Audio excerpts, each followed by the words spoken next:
High, কেমন আছো সকলে? তমন্নাস ব্লগ চ্যানেলের আরেকটি নতুন ব্লগে সকলকে স্বাগত জানাই। এখন সকালবেলায় আমি ছাদে চলে এসেছি আর দেখছি আজকে ছাদে এক গাদা বাঁদর এসছে। আমার প্রথমেই ভয় হচ্ছিল যে আমার গাছের যে ফুলগুলো আছে সেগুলো হয়তো খেয়ে ফেলেছে, সেটার দেখার জন্যই আমি এসেছিলাম। দেখলাম না, কোনো গাছের ফুল টুলি খায়নি।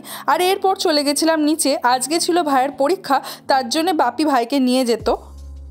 ওজন একটু বেড়েছে, একটু বেড়েছে, একটুখানি, হ্যাঁ সামান্য ব্যাপার, একটুখানি 100 কেজি। না না, 100 কেজির ওপর এখনো উঠিস নি। লোকে তো বললে আমি শুনবো না। কেউ যদি তোকে এর থেকে বেশি কেউ বলতে চায়, আমি তো সেটা শুনবো না, আমি মেনে নেবো না, তাই না? একদম, এটা তো একদম তো পুরো পুরো পেঙ্গুইন লাগছে। পেঙ্গুইনের ডান্সটা দেখি তো আগের দিনের মতো একটু সুন্দর করে দেখা না পেঙ্গুইনের ডান্সটা। হ্যাঁ, পেঙ্গুইন এদিকে থাকা।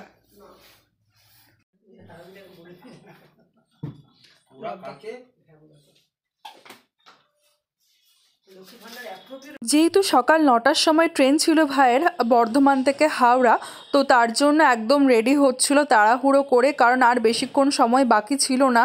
এর মধ্যে ওদেরকে এতটা যেতেও হবে, আমাদের বাড়ি থেকে স্টেশনটা প্রায় অনেকটা দূরত্বে, তো ওকে এতটা পরিমাণ যেতেও হতো। তারপর ওখানে ট্রেন থেকে নেমে আবার যেখানে ওর পরীক্ষা সেন্টার পড়েছে সেক্টর 5-এ, সেখানেও হাওড়া থেকে যেতে অনেকক্ষণ, দেড় ঘন্টা থেকে 2 ঘন্টার মতো লাগে। তো তাই তাড়াহুড়ো করছিল একদম শেষ মুহূর্তে।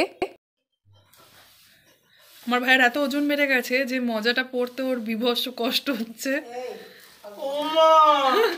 কি রে, তুই মজা পড়তে পারছিস না? মজা পড়তে গেলে হ্যাঁ উল্টে যাচ্ছে ওর অবস্থা। গাইস বুঝতেই পারছো কি অবস্থা ওর। দেখাস না, এদিকে দেখা। আমি চালিয়ে কি করবো? বাবা চালাবে? হ্যাঁ, বাবা দেখবি যেন। কোথায়? All the best. দেবে ট্রেনে বাসে খুব সাবধানে ওঠানামা করবে, ঠিক আছে? হজমোলা খাবে, হজমোলা বাবার ব্যাগে আছে, এই ব্যাগটার মধ্যেই সব আছে, সব আছে। এই বাবাকে জল লেগে যাবে, ও কিছু করবে, ছাড়ো না। তোমাদের তো এমনিতেই এখন কোথায় বসবে, কোথায় দাও গাড়িটার ওপরে, কোথায়, কোনখানটায়? সিটটাতে দেখো কত বুদ্ধিমান হয়ে গেছে, দেখেছো তো? হ্যাঁ,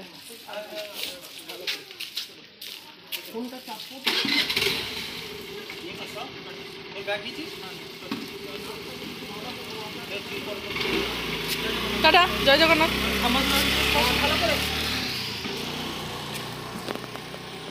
এই গুগু এদিকে আয়, আয় আমার কাছে আয়, আসো আসো আসো। এখন যে ভিডিওটা দেখতে পাচ্ছ এটা হচ্ছে কলকাতা, দেখে বুঝতেই পারছো বর্তমানে ভাই কলকাতা পৌঁছে গেছে। আর এখানে এটা কলকাতার রাস্তাতেই ও আছে। তো আমি ওকে বলেছিলাম যে ভাই তুই কলকাতা পৌঁছানোর পর যতটুকু পারবি চেষ্টা করবি আমার জন্য একটু ভিডিও করে আনার। তো এখানে দেখতে পাচ্ছ এটা সামনে হাওড়া ব্রিজ আছে, আর হাওড়া ব্রিজের ওপর দিয়ে এখন ও ক্রস করছিল। তো ও চেষ্টা করেছে যতটা সম্ভব পেরেছে আমার জন্য করে এনেছে। তো চলো ভিডিওটা দেখতে থাকো। আর ভিডিওটি তোমাদের যদি ভালো লেগে থাকে তাহলে লাইক করো, কমেন্ট করো, শেয়ার করো আর সাবস্ক্রাইব করো। তো চলো দেখতে থাকো।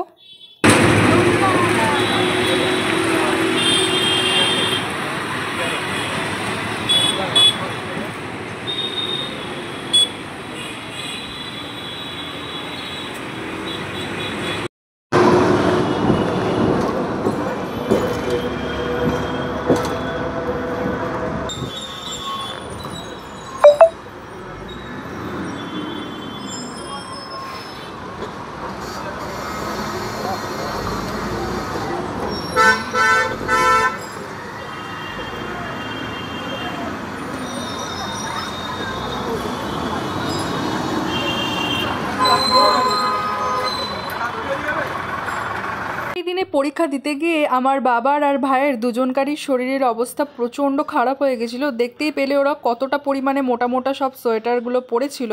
আর যেহেতু ওদের সকালবেলায় ভাত খেয়ে কোথাও বেরোনোর অভ্যাস নেই, যেহেতু ওরা সকালবেলায় ভাত খেয়েছিল, আর আমাদের একটা মানে বাসে বমি হওয়ার একটা টেন্ডেন্সির মতো আছে। হ্যাঁ, তো যাওয়ার পর যথারীতি শরীরটা ছটফট করতে শুরু করে আর শরীর যথারীতি প্রচণ্ড খারাপ হয়ে যায়। আমার বাবার আর ভাইয়ের দুজনকারই শরীর বিশাল খারাপ হয়। তারপর ওরা আর ভিডিও করার সুযোগ পায়নি, কিন্তু কিন্তু ভাই অবশ্যই মনে করে আমার জন্য দিলখুশ আর বাদাম পাটালি আর দুটো মুগ ডাল এনেছিল। আর এরপর আমি ছাদে চলে গেছিলাম, আর ছাদে যে তোমাদেরকে দেখাচ্ছি, দেখো আমার এই গোলাপ ফুলটা কতটা সুন্দর দেখতে লাগছে, একদম খুব সুন্দর খয়েরির ওপর হলুদ রঙের ছিটে ছিটে দেওয়া। আর এখানে আমার অরেঞ্জ রঙের গোলাপ ফুলটা, এটাও অসম্ভব সুন্দর দেখতে। ভিডিওটা আজকে এখানেই শেষ করছি। ভিডিওটি যদি ভালো লেগে থাকে তাহলে লাইক করো, কমেন্ট করো, শেয়ার করো অ্যান্ড সাবস্ক্রাইব করো। আজকের মতো বাই, দেখা হচ্ছে কালকে একটা নতুন ভিডিও নিয়ে।